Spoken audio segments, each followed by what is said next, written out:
बिस्मिल्लाहिर्रहमानिर्रहीम अस्सलाम वालेकुम एवरीवन। उम्मीद करता हूँ आप सब खैरियत से होंगे। हमारा आज का टॉपिक है language conflict and politics in South Asia.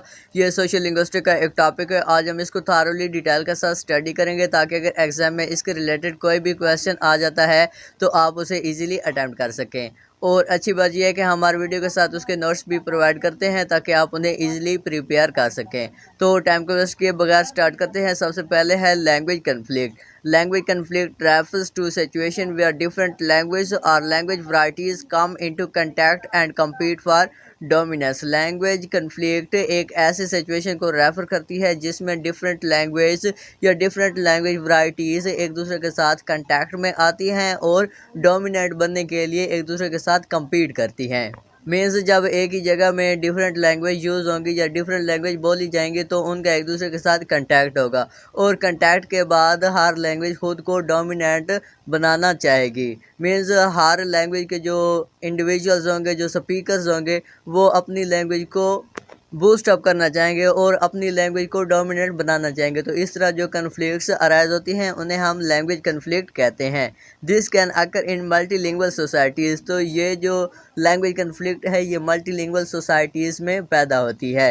Where different language groups have different levels of power and prestige. तो मल्टीलिंगुअल सोसाइटीज़ में डिफरेंट लोग रह रहे होते हैं तो उनके लैंग्वेज ग्रुप्स भी डिफरेंट होते हैं और उन डिफरेंट लैंग्वेज ग्रुप्स के डिफरेंट लेवल्स होते हैं और डिफरेंट पावर एंड प्रेस्टीज होती हैं। सपोज करते हैं कि एक सोसाइटी है तो उस सोसाइटी में अपर क्लास के लोग भी रह रहे होते हैं, मिडिल क्लास के लोग भी रह रहे होते हैं और उसके बाद लोअर क्लास के लोग भी रह रहे होते हैं और वो सब अपनी कोई ना कोई लैंग्वेज यूज़ करते हैं। तो जब वो एक दूसरे के साथ कनेक्ट करते हैं, एक दूसरे के साथ कम्युनिकेशन करते हैं, कन्वर्सेशन करते हैं, तो इस तरह उनकी लैंग्वेज जो है वो एक दूसरे के कांटेक्ट में आती हैं। तो उसके बाद वो हर एक ग्रुप की लैंग्वेज जो है वो डोमिनेंट बनना चाहती है और एक दूसरे के साथ compete करती है। तो उधर वही लैंग्वेज डोमिनेंट बनती है, वही लैंग्वेज compete करके डोमिनेंसी हासिल कर लेती है। जिसके पास ज़्यादा पावर होती है, जिसके पास लेवल ज़्यादा होता है पावर का और प्रेस्टीज का। मीन्स उस सोसाइटी में जो अपर क्लास के लोग लैंग्वेज यूज़ करेंगे तो उसकी डोमिनेंसी होगी उस सोसाइटी में। तो इस तरह की जो लैंग्वेज कन्फ्लिक्ट हैं वो ज़्यादातर मल्टीलिंगुअल सोसाइटीज़ में पाई जाती हैं।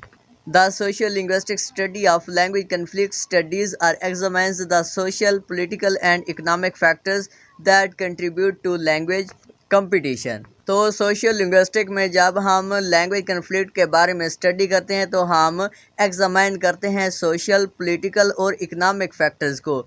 मीन्स हम सोशल लिंग्विस्टिक में लैंग्वेज कन्फ्लिक्ट को स्टडी करने के लिए हम 3 फैक्टर्स को स्टडी करते हैं। पहले नंबर पर सोशल, दूसरे नंबर पर पॉलिटिकल और तीसरे नंबर पर इकोनॉमिक फैक्टर्स को हम स्टडी करते हैं। ये वो फैक्टर्स हैं जो लैंग्वेज कंपटीशन को कंट्रीब्यूट करते हैं। मीन्स हम लैंग्वेज कंपटीशन को इन बेसिस के ऊपर, इन फैक्टर्स की बेसिस के ऊपर एग्जामाइन करते हैं।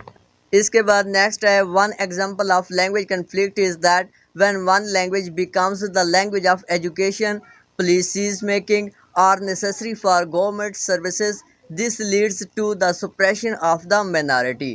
तो इसकी एक एग्जांपल ये है कि जब एक लैंग्वेज एजुकेशन की लैंग्वेज बन जाती है, पॉलिसीज़ मेकिंग की लैंग्वेज बन जाती है या गवर्नमेंट सर्विसेज की लैंग्वेज बन जाती है तो वो माइनॉरिटी की जो लैंग्वेज होती हैं उनके लिए सुप्रेशन का वजह बन जाती है।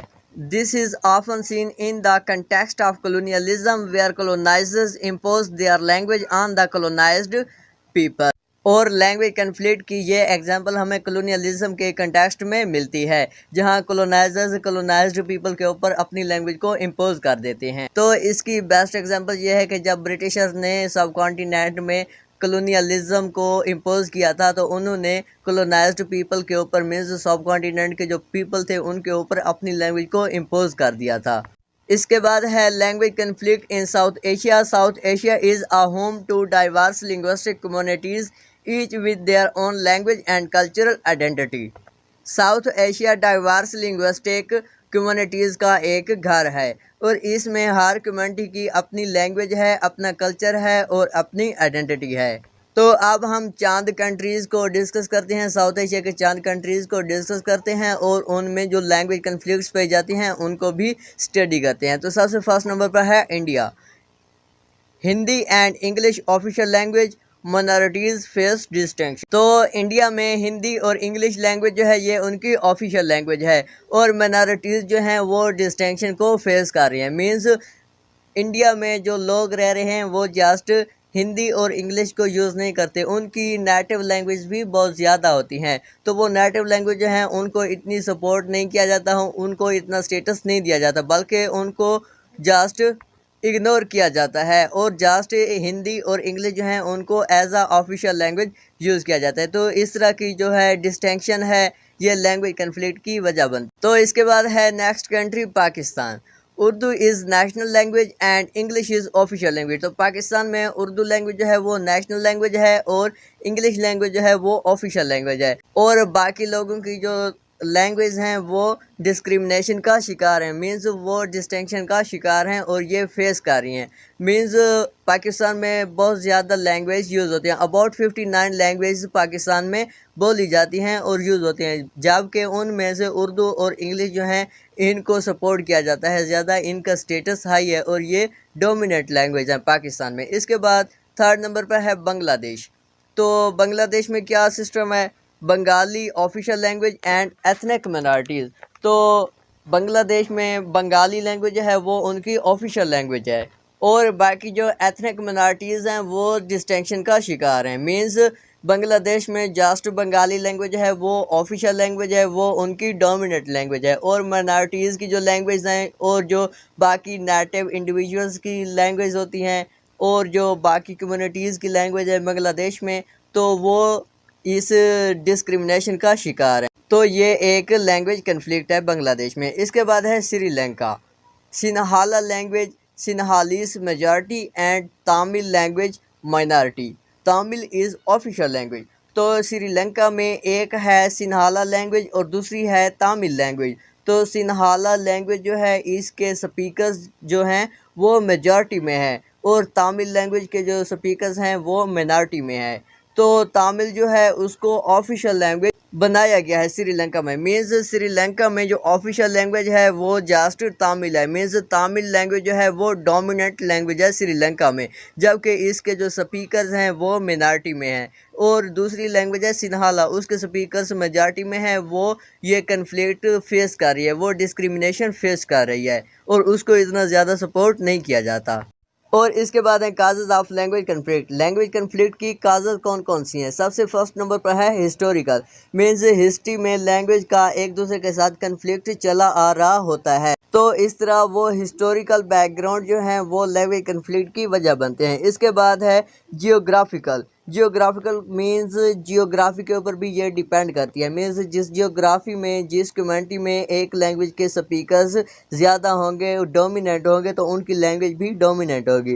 तो इस तरह जियोग्राफिकल सिचुएशंस भी लैंग्वेज कन्फ्लिक्ट की वजह बनते हैं। और इसके बाद थर्ड नंबर पर है पॉलिटिकल। मीन्स जो पॉलिटिक्स में लैंग्वेज यूज़ होती है, जैसा कि पुलिस में जो लैंग्वेज यूज़ होती है, लॉ मेकिंग में जो लैंग्वेज यूज़ होती है, या वो पॉलिटिकल फिगर्स जो लैंग्वेज यूज़ करते हैं, तो इस तरह भी लैंग्वेज कन्फ्लिक्ट पैदा होती हैं। जैसा कि हमारे यहाँ bill making, law making, policies making, तो ये सारी चीज़ें जो है इंग्लिश लैंग्वेज में की जाती है।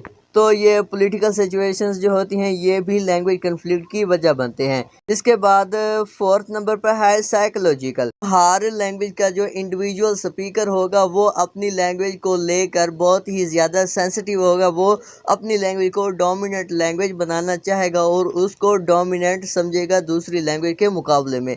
तो इस तरह साइकोलॉजिकल जो इश्यूज़ होते हैं, जो साइकोलॉजिकल स्टेट्स होती हैं, ये भी लैंग्वेज कन्फ्लिक्ट की वजह बनते हैं। एक एग्जांपल देखते हैं, उर्दू एंड हिंदी कंट्रोवर्सी। अगर हम उर्दू हिंदी तनाज़ा देखें जो 1857 में हुआ था, तो वो उर्दू एंड हिंदी कंट्रोवर्सी जो है वो लैंग्वेज कन्फ्लिक्ट की बेस बना था सब कॉन्टिनेंट में। तो ये था हमारा आज का टॉपिक जिसमें हमने language conflict and politics in South Asia को डिटेल में डिस्कस किया है। और आपने अगर हमारी प्रीवियस क्लासेस को अटेंड नहीं किया या आप प्रीवियस क्लासेस को अटेंड करना चाहते हैं तो इस वीडियो के डिस्क्रिप्शन में प्ले लिस्ट का लिंक मौजूद है। आप प्ले लिस्ट को ओपन करके सोशल लिंग्विस्टिक की ऑल क्लासेस को एक सीक्वेंस के साथ देख सकते हैं। मीन्स हमने उस प्ले लिस्ट में एक सीक्वेंस के साथ ऑल टॉपिक्स जो हैं सोशल लिंग्विस्टिक के, उनके ऊपर डिटेल्ड वीडियोस बनाई हैं, उनके नोट्स भी मौजूद हैं। तो आप वहां से जाकर ले सकते हैं और अपनी क्लासेस अटेंड कर सकते हैं। तो आई होप आपको समझ आ गया। अगर भी कोई क्वेश्चन हो या किसी पॉइंट की समझ ना आई हो तो आप कमेंट बॉक्स में पूछ सकते हैं। अब तक के लिए अल्लाह हाफ़िज़, मिलते हैं अपनी नेक्स्ट क्लास में।